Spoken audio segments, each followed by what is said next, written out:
माझं कर्तव्य पूर्ण करण्यासाठी आज माझं येणं इथे झालेलं. पण पहा, आज ही गौरी आनंदाने पाहते. ज्या वेतोबाचं नामस्मरण मी करते ना, त्याच वेतोबाचं, त्याच माझ्या देवाचा आशीर्वाद मला नित्यशा मिळतोय. ज्या पवित्र ऋषिकुलात मी जन्माला आले आणि ते जन्माला आल्यानंतर लहानाचे मोठे नसताना माझे बाबा कीर्तन करायचे. एवढ्याच नव्हे तर गावोगावी जाऊन कीर्तनाचा कार्यक्रम करत असताना मी त्यांच्या सानिध्यात वावरायची. त्यांच्या मुखातील ते बोल ऐकायची. ते जे कथा सादर करायचे ना, ते मी ऐकायची आणि ते सारं ऐकून मन समाधानी व्हायचं. अगदी तेव्हापासून मी ठरविलं, मनोभावे सेवा करावी तर माझ्या वेतोबाची आणि तीच मनोभावे सेवा करण्यासाठी आज गौरी इतकी आली आहे. मनातील मनोकामना पूर्ण व्हावी, मनातील इच्छा पूर्ण व्हावी असं वारंवार वाटते. आणि म्हणलंच तो माझा देव वेतोबा माझ्या पाठीशी कायमच आहे आणि त्याचा आशीर्वाद हा सदोदित मला मिळतोय. याच्यासाठी इथेच बसून देवाचं नामस्मरण करावं.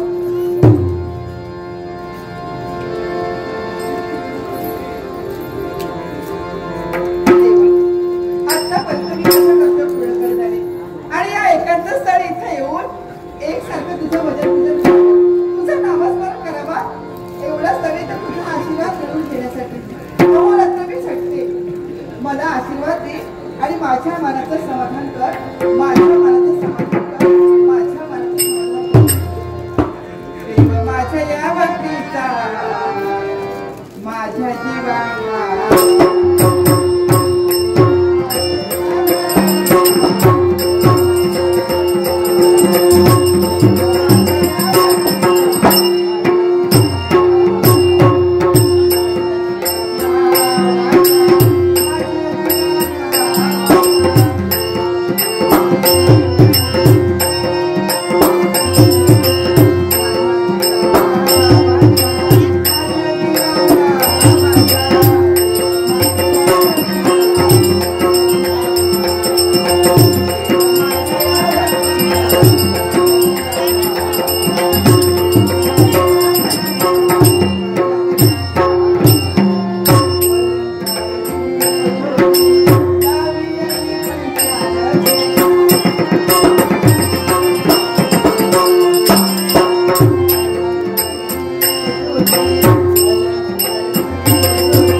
पतिदेव म्हटलं तरीही चालेल. मला सांगा, आज पंचरथी सजून मी इथे आले. या एकांत स्थळी माझ्या देवाचे नामस्मरण मी करते. आणि माझा देव कोण? तर तोच माझा देव म्हणजे वेतोबा. मला हवे त्याला मी आळविते, त्याला मी हाक देते. प्रत्यक्ष माझ्या नवसाला पावणारा माझा वेतोबा. आणि तुम्ही म्हणता तुमच्या रूपाने इथं आलाय. आश्चर्य वाटते मला. माझा देव वेतोबा आणि असा वेशात येऊ शकत नाही. काय येऊ शकत नाही? खात्रीने सांगते मी. विश्वास माझ्या देवावरती आहे. म्हणूनच सांगते मी, माझा देव तुमच्या वेशात कधीच येणार नाहीये. काय येणार नाही त्याचं प्रयोजन मला सांग. कारण एकच आहे, कारण तो माझा देव आहे ना, भक्तीला भुकेला बोलेला आहे. आणि भक्तीला बोलेला देव या ठिकाणी माझ्या भक्तीला बोलून या ठिकाणी मला आशीर्वाद देण्यासाठी माझ्या समोर येऊन तोच माझा देव ज्यावेळी प्रत्यक्ष मला आशीर्वाद देईल ना, त्याच वेळी मला खरं वाटणार आहे. आणि तो येणारही नाही. काय? हा, येणार नाही? असं काय म्हणता तुम्ही? यावेळी तुझ्या समोर उभा आहे तो दुसरा तिसरा कोणी नसून बलवीर पाशा. मी एका सामान्य कीर्तनकाराची कन्या आहे. पण सुंदर आहे. माझं नाव गौरी. पण मला सांगा, तुम्ही बलवीर पाशा आणि या ठिकाणी तुमचं येणं झालंय. तुम्ही असं का म्हणता की येणार नाही माझा देव म्हणून? मला कसं कळलं? तुझे मधुर स्वर ऐकून इथपर्यंत माझं येणं आणि ही सुंदर काया. सुंदर, अति सुंदर. अरे बापरे. एक सांगू काय? माझ्याशी विवाह करशील? अहो, किती सहज बोलून गेला तुम्ही. बलवीर पाशा म्हणता स्वतःला. तुमच्या नजरेसमोर एक स्त्री तुम्हाला दिसते काय? आणि तिच्या समोर तुम्ही प्रश्न सादर केला की माझ्याशी लग्न करशील काय? हा जोडी मिळवणी करते तुम्हाला. आज ही गौरी तुम्हाला सांगते, तुमच्याशी लग्न करणं म्हणजे बाजूलाच राहिलं. मला तसं वाटतंय तुमच्याशी बोलूच रे असं वाटतंय मला. मग दुसरा प्रश्न विचारू. असा कोणता? लग्न करायचं नाही? नाही करायचं. थोडं प्रेम करूया. ये अशी पाहूपाशी आहे. तुम्हाला काही कळतंय का? ज्या अर्थी माझ्या मनात तुमच्याबद्दल किंचित तरी प्रेम नाहीये, आपुलकी नाहीये, माया नाहीये, मग असं तुम्ही कसं म्हणू शकता? नाही हा शब्द या बरबिलाच्या शब्दकोशामध्ये नाही आहे. लक्षात. तुमच्या कोशात जरी नसला तरी या गौरीच्या कोशात आहे. जोपर्यंत माझ्या मनासारखं वर मला मिळत नाही, जोपर्यंत मला हवा तसं वर मी शोधत नाही, तोपर्यंत माझ्या मुखातून होकार कधीच येणार नाही. आणि बलवीर पाशाने एकदा ठरवलं तर या सुंदर कायेबरोबर खेळायचं असेल तर ती मनातील इच्छा परिपूर्ण करण्यासाठी माझ्या सुंदर कायेबरोबर तुला खेळायचंय. तुला काय वाटलं? अरे एक स्त्री तुझ्या नजरेसमोर आहे. ही कुणी सामान्य खेळणं नाहीये. घ्यावं आणि त्या खेळत बसावं. तू येणार नाही. सांगितलं ना तुला. नाही. माझा जन्म जरी एका सामान्य कुळात जन्माला आलेली ना, तरी मी तुला सांगते, जांड्याला लक्षात ठेव, परमेश्वर झोपी गेलेला आहे. अरे पण विसरतोय तू. आज या ठिकाणी घडण्याच्या आरण्यात मी भक्ती चालली माझ्या परमेश्वराची. माझ्या वेतोबाला मी होते, मग माझा वेतोबा या ठिकाणी या सरण्यात कसा कुठून एक दिवस सांगेल. अरे कोण येऊ दे किंवा नको येऊ दे, एक सांगते मी यावेळी माझ्या जवळ काय बरोबर खेळायला.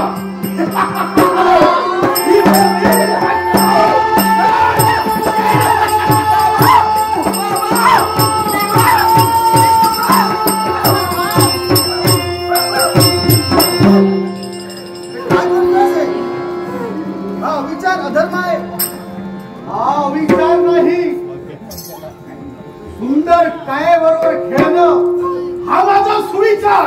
तुझ्यासाठी असेल. तू आधी इथे का आणि कशाच करिता आला? अरे वेड्या, ज्या स्त्रीच्या पदराला तू हात घातलेस ना, मी तिचा बाप आहे. सुंदर, अति सुंदर. एक सांग, तुझी कन्या मला फार आवडली. हिच्याशी मला लग्न करायचं आहे. काय बोलतोय? याला माझ्याशी लग्न करायचंय म्हणून मी त्याला आवडते. तुम्ही तरी समजावून सांगा ना बाबा, मला याच्याशी लग्न करायचं नाही. हा मला नकोय. सामुपचाराच्या भाषेने हात हाती देत नसशील लक्षात ठेव, एक घाव दोन तुकडे यावेळी दोघांच्याही करायला मागे पुढे मारणार नाही या बलवीर. काय सावधान.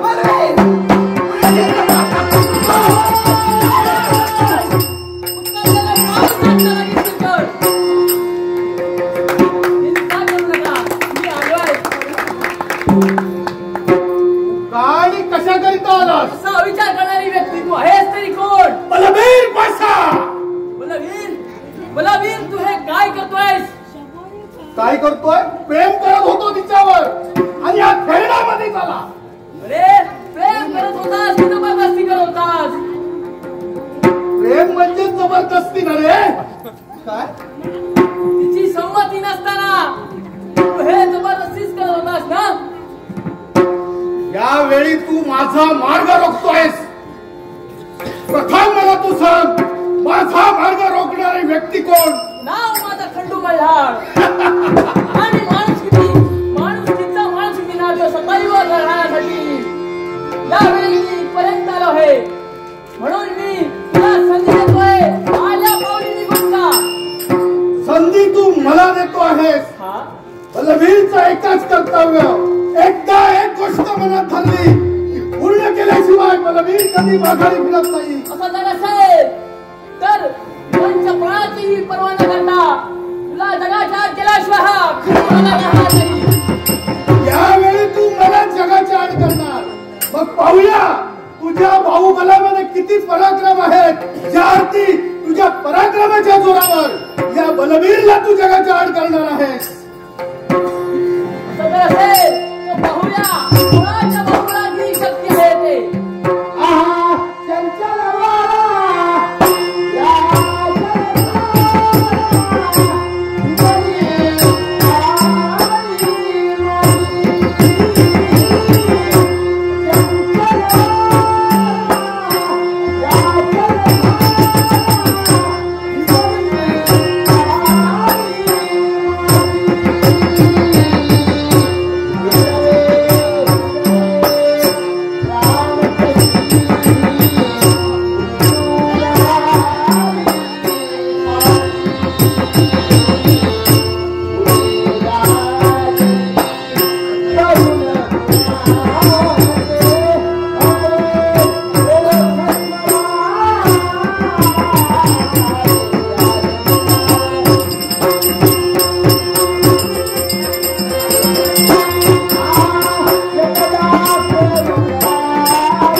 खाली पडलाय. पण हे घडलं तरी कसं?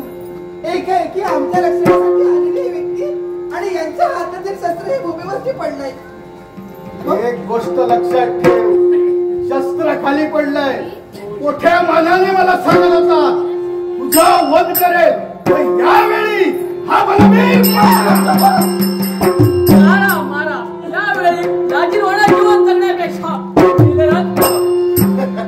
अरे तुला असा सहजासहजी मारणारा बलवीर पाशा नव्हे. ज्यावेळी माझं कार्य थांबवलंस त्यावेळी तू एक तुझ्या मुखकमलातून उद्गार बाहेर काढले होतेस. आठव, मला संधी देत होतास तू. मग यावेळी तुम्हा सर्वांना हा बलवीर पाशा संधी देतो आहे. अजूनही तुमची कोण जरी बरोबर असेल तरी या बलवीर पाशा समोर त्याला हजर करा. त्याचाही वध करायला हा बलवीर मागे पुढे पाहणार नाही. अरे वेड्या, संधी दिलीस तिथे तू चुकलास. जर तेव्हाच मारलं असतं तर सुटला असतास. आमचा त्राता श्री वेतोबा अरे बोलाव, काय बोलाव तुझ्या वेतोबाला. पाहूया त्याच्याही बाहुबलात किती पराक्रम आहे. अरे ज्याची शक्ती आमच्या पाठीशी आहे, ज्याचा आशीर्वाद पाठीशी आहे, त्या परमेश्वराचा आशीर्वाद जोपर्यंत आमच्या पाठीशी आहे ना तोपर्यंत तू वाटेल ते कर. वाटेल त्या प्रसंगात जीवनात येऊ दे. देवा वेतोबा, देवा वेतोबा.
क्षेत्रपाल श्री वेतोबाल आहे.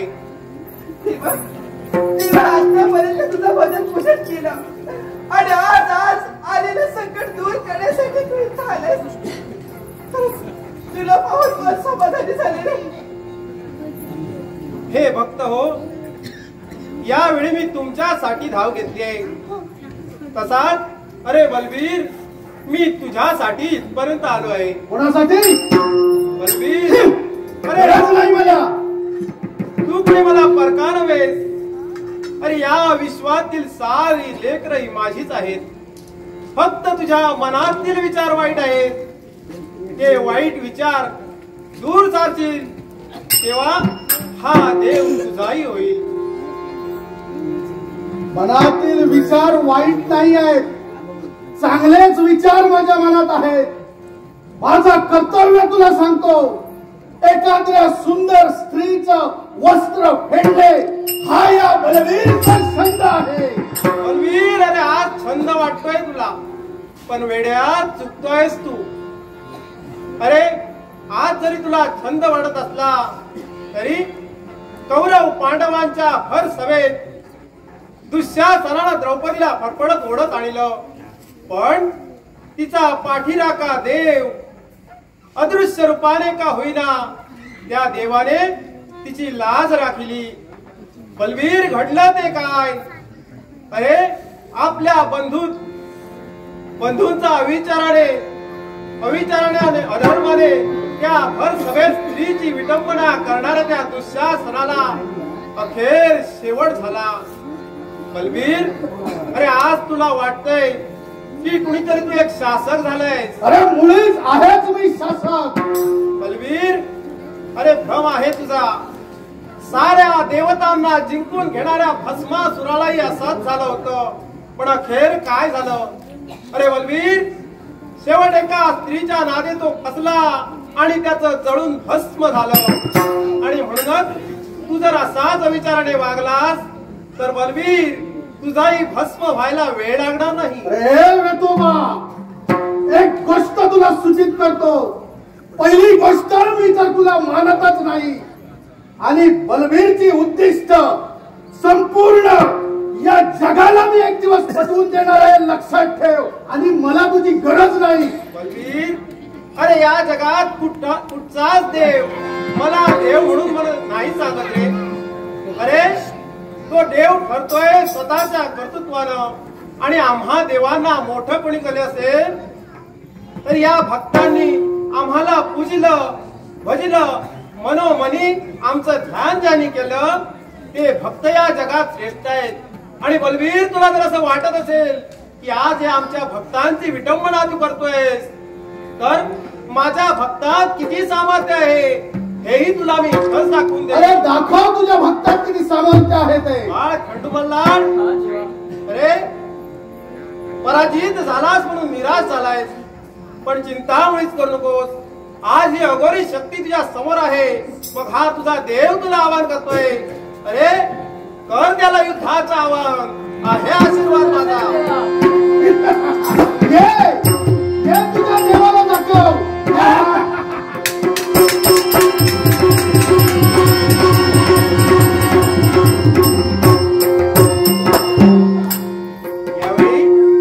यावेळी कोणाला शोधता आला? पण बलवीर तो गेला. हा प्रसंग यावेळी आपल्यावर निर्माण झालाय. पण या प्रसंगात बलवीर केव्हाच निघून गेलाय. निघून गेला नव्हे तर या श्री वेतोबाने त्याला एक संधी दिली. याचं कारण आहे, एखादा दुर्जन जर तो सुधारला तर तो सज्जनही होऊ शकतो. आणि म्हणूनच त्याला मी संधी दिली आहे. पण या संधीचं जर का तो सोनं करून त्याने घेतलं नाही, योग्य वेळ येताच हा श्री वेतोबा त्याचा विनाश करेल. विनाश करेल. विनाश करेल. माझ्या महाराजा वेतोबा.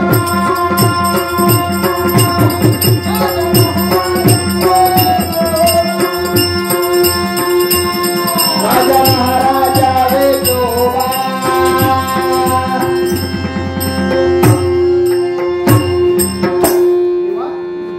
मनात माझ्या भीती निर्माण झाली. का म्हणून? माझ्या मुलीचा बरोबर आहे. एक पिता म्हणून आपल्या मुलीच्या चारित्र्यावर उडाले शिंतोडे. म्हणूनच काळजी करू नका. कारण यावेळी हा श्री वेतोबा सांगतोय, ज्यावेळी आपल्यावर हा प्रसंग आला ना, आणि ज्यानं प्रथम धाव घेतली हाच माझा भक्त खंडू मल्हार. याच्या हातात तुमच्या कन्येचा हात द्या. नक्कीच तिच्या जीवनाचं सुवर्ण होणार आहे. थांबा देवा. काय ऐकतोय? त्यांच्या मुलीचा हात या खंडू मल्हाराच्या हाती द्यावा. पण नाही तेव्हा मी तुमचा शब्द कधी अमान्य केला नाही होय. पण आज करतोय त्याला कारण तसंच आहे.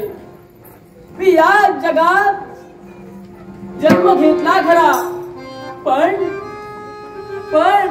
लहान असताना माझी आई म्हणून मी आईला शोधत होतो. बाबा म्हणून मी बाबांना शोधत होतो. ते काही मला भेटले नाही. पण त्याच वेळी एक वृद्ध व्यक्ती मला भेटली आणि ती मला म्हणाली, बालका कोणाला शोधतोयस? आई वडिलांना शोधू नकोस. मीच तुझी आई आणि मीच तुझा बाबा. त्या दिनापासून ती वृद्ध व्यक्ती मला हवं नको ते पाहत होती. पण देवा, ती वृद्ध व्यक्ती अचानक गायब झाली. मी आजपर्यंत शोधतोय, ती वृद्ध व्यक्ती मला कुठे सापडली नाही. असं असताना तू सांगतोय त्यांच्या मुलीशी मला लग्न करायला पाहिजे. कसं शक्य आहे? बाळ खंडू मल्हार, तुला वाटतंय जिने तुझा सांभाळ केला ती व्यक्ती तुझ्यापासून दूर गेली? मुळीच नाही.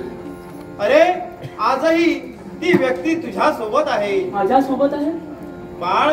अरे ज्याने तुझा सांभाळ केला, ज्याने तुला वाढवलं, तो दुसरा तिसरा कुणी नव्हे तर साक्षात क्षेत्रपाल श्री वेतोबा. या भक्तांना तारण्यासाठी नाना रूपानं मी वावरतोय. आणि म्हणूनच मी दिलेल्या आज्ञेचं पालन कर. उज्ज्वल भवितव्य तुझं घडणार आहे. या त्या कन्येचा हात तू हाती घे. आणि जेव्हा केव्हाही तुझ्यावर संकट येईल तेव्हा हा श्री क्षेत्रपाल श्री वेतोबा तुझ्या हाकेस जरूर धावून येईल. जरूर धावून येईल.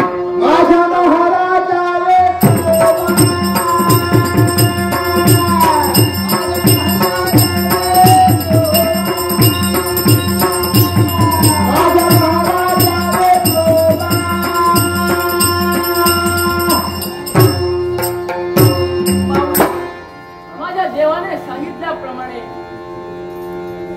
कन्येचा हात माझ्याशी द्यावा. मी तयार आहे. आज देवानं सांगितल्याप्रमाणे आमचं लग्न त्यांच्याशी होणार आहे. क्षमा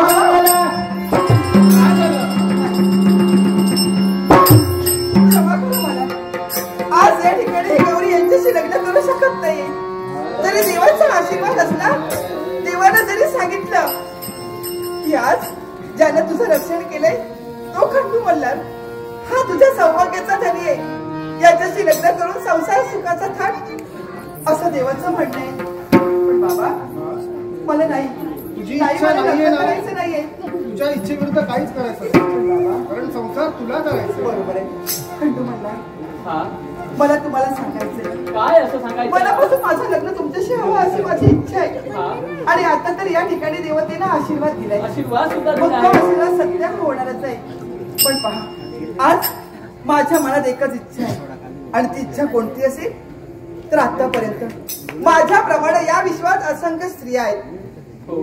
आपलं कर्तव्य पूर्ण करण्यासाठी कुठल्या ना कुठल्या ठिकाणी जात असतात, आणि असं गेल्यानंतर उन्मत्त झालेला हा बलवीर पाशा तिथे जाऊन त्यांची विटंबना करेल, त्यांचा छळ मानेल. मग मला सांगा, जर का माझ्या प्रमाणात छळ त्यांचा तिथं मांडला गेला तर त्यांच्याशी लग्न कोण करणार आहे? त्यांना न्याय कसा मिळणार आहे? मग माझी इच्छा आहे, जोपर्यंत हा उन्मत्त झालेला बलवीर पाशा संपत नाही, त्याला तुम्ही नष्ट करत नाही, तोपर्यंत मी तुमच्याशी लग्न करू शकतो. असं जर असेल गौरी, हा? तू जर सांगत असशील की हे बलवीर पाशाचा शेवट त्या खंडू मल्हारने करावा, अशी जर तुझी इच्छा असेल, माझाही स्वाभिमान जागृत झाला आहे. याच वेळी मी प्रतिज्ञा करतोय की बलवीर पाशाला त्याचा शेवट करेल, तरच हा खंडू मल्हार माझ्या कर्तव्यासाठी मी निघालो आहे. तू देवाला सांगितलंयस की माझं अस्तित्व निर्माण करायचं. होय. मी कोण आहे, मी काय करतोय? मग तुझं अस्तित्व निर्माण करण्यासाठी इथे न थांबता माझ्या समवेत चल. कुठे जायचंय? राज दरबारी जायचंय आपल्याला. मग चला लवकरात लवकर चला.